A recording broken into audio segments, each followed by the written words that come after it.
All right, next comment we have comes from Flood of Sins. They say, you spend hundreds, if not thousands, for microphones, and at the same time, you're worried about $4 to $8 coffees. What's one full-time job and two income-producing YouTube channels? That makes absolutely no sense. Flood of Sins, thank you very much for the comment. I really do appreciate it, especially because you are giving me the opportunity to get on my soapbox, go on a rant, as well as share some math with you. So if anybody is listening to this and hates the fact that I'm about to share some math, blame Flood of Sins. This is all on him. This is his fault. The first thing I want to say is the use of the term worried. I don't think that's correct at all. Worried would imply that I'm sitting here, oh gosh, oh no, what am I going to do here? What am I going to do? It's like the meme, the guy who has two buttons to push and he's sweating, wiping his brow. One says $8 coffee. One button says $8 coffee. The other button says 30 cents coffee. That's not the situation. That's not me. I just said, oh, that doesn't seem like a price that I want to pay for that. Okay, let's go on about our life. To me, that doesn't sound like worried. That just seems like understanding the value you're receiving from something and choosing not to waste your money. In my opinion, I am choosing not to waste my money on stuff that I see no value in. That is different than worrying. Secondly, let's go ahead and address this idea of it not making sense. If me not spending $4 to $8 on a cup of coffee doesn't make sense to you, that's fine. But for me, it makes perfect sense. Even though I do work a full-time job, even though I do have two YouTube channels which earn me income, even though that's the case, it still makes sense to me to say, I'm not going to spend $8 on that. Instead, I'll get the hotel to give me coffee. Instead, I'll brew my coffee at home and spend 30 cents. That makes perfect sense because I understand how much work goes into me earning 4 to 8 post-tax dollars. So now let's get into the math, and this is super fun. For this example, let's assume I earn an hourly rate of $30. That may be a bit high for some people, but let's say $30. When that income comes in, first thing I do, let's set aside 30% to retirement. That is pre-tax dollars, so that decreases our taxable income. What we have left after that, $21. We're taking home $21. Wrong. We have to pay 20% tax on that. So 20% off of that leaves us $16.80 for 1 hour of work.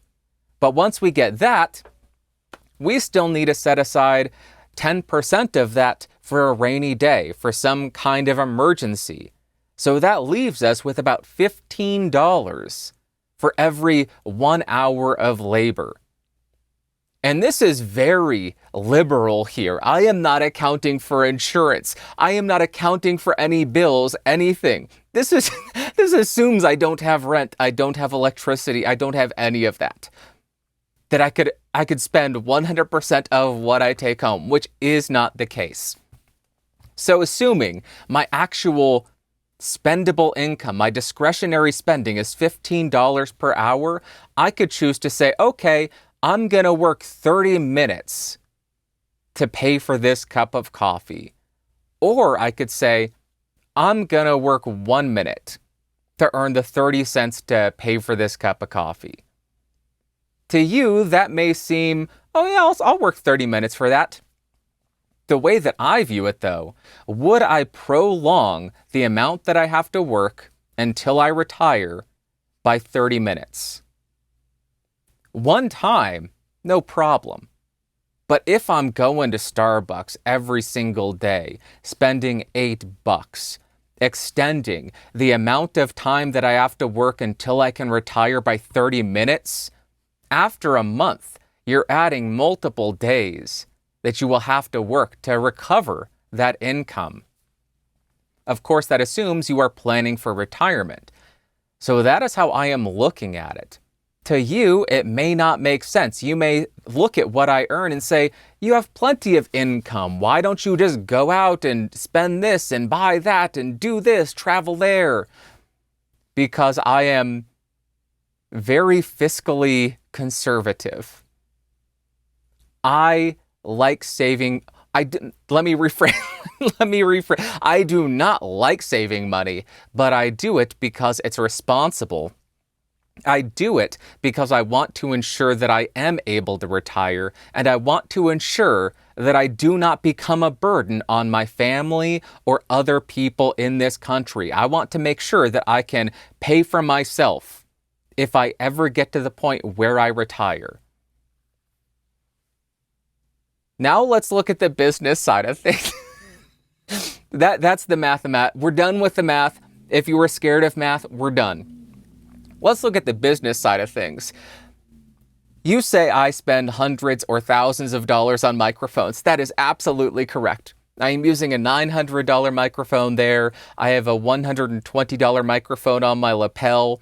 I have a $1,600 or $1,800 microphone here. I have a $500 mic there. There's another $900. Yes, I spend a lot of money on microphones. So what is the difference between a microphone and a cup of coffee? I run YouTube channels where I discuss microphones. I review microphones. I demo microphones. I do whoosy whatsies and whatchamacallits with microphones, and I publish videos. Those videos get views. Those views translate into income for me. So the income from the videos discussing these microphones offsets the cost of the microphones, and hopefully more so. Otherwise, the IRS is going to be mad at me. They want their cut. So I make sure that I stay profitable. I don't overextend my business income on microphones. I stay in, I stay in the black. That's why it's Black Friday. I make sure that I don't overspend. But I am okay spending money on microphones because, yes, it's fun for me, but also because when I make these videos, I earn some of that expenditure back. When it comes to cups of coffee, nobody is paying me money. Nobody is giving me money to drink coffee. So if I spend $8, there's no way for me to recover that cost. And if I do that over an entire year, every single day, that's $2,400 that I'm never going to recover. More than that, I just did 300 times 8, but you get the point. So that is the very significant difference between how I view spending money on microphones and spending money on coffee. If I had a YouTube channel where I reviewed coffee and earned money on that, totally. The story checks out. Your comment makes sense. But comparing something that earns me money to something that costs me money and I earn nothing in return, very different.